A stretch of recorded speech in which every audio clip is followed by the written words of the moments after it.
বাঁশ বাগানের মাথার ওপর চাঁদ উঠেছে, ওই মাগো আমার শোলক বলার কাজলা দিদি কো।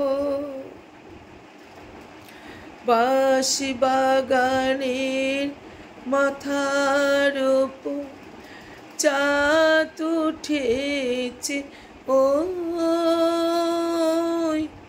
মাগো আমার শোলক বলার কাজলা দিদি কই।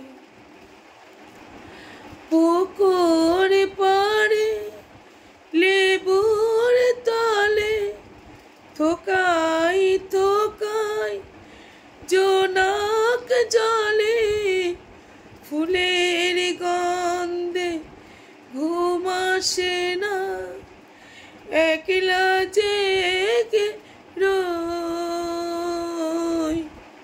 মাগো আমার শোলক বলার কাজলা দিদি কো।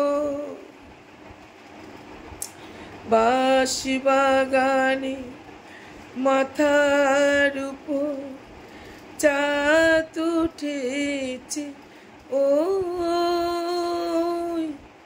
মাগো আমার শোলক বলার কাজলা দিদি কো। এই সেই কাজলা দিদি। গানটা মানে যদিও আমার গলাটা প্রচুর খারাপ, মানে ভীষণ কাশি হয়েছে, তার মধ্যে থেকেও করলাম। হঠাৎ ভীষণ ইচ্ছে হলো গানটা করতে, কারণ আমার সোনা ভাই মানে আমার নাতি যখন ছোট্ট ছিল, কি বলবো বন্ধুরা, যখন 3 মাস বয়স, 3 মাস বয়স থেকে এই গানটার কানের মধ্যে আমি মুখ দিয়ে গাইতাম। মানে এত মন দিয়ে শুনতো গানটা, ওর এত প্রিয় ছিল।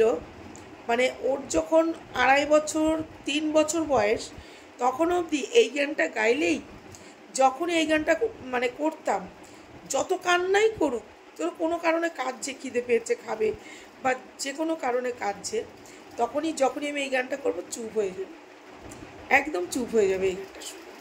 আর মন দিয়ে মনোযোগ সহকারে, যেন মনে হতো ওর কোনো কাজলা দিদি ওর জীবনে ছিল।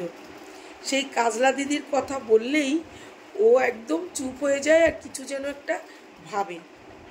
মানে 4 মাস 5 মাস 6 মাসের ছেলে বাচ্চা, ও মানে গভীরভাবে চিন্তা করত। এত মনের মধ্যে খারাপ লাগতো, কষ্ট লাগতো, ভালোও লাগতো যে আমার গানটা এত মনোযোগ দিয়ে শোনে, এর পিছনে কোনো কারণ আছে। আজ মনে হয় সেই কাজলা দিদিটা হয়তো আমিই ছিলাম, কারণ এত ভালোবাসা, এত টান, এত মোহব্বত হয়তো সবারই থাকে। আসলে শুধু বলে না, নাতি নাতনির জন্য থাকে। তো জানি না আমার এতটাই যেন অনেক অনেক জনমের, মানে অনেক শত শত জনমের একটা সম্পর্ক, একটা ভালোবাসা আমার সোনা ভাইয়ের সাথে আমার ছিল, আছে, আর থাকবে যে কদিন বেঁচে থাকবে। তাই গেয়ে ফেললাম গানটা। কেমন লাগলো জানিও। টাটা।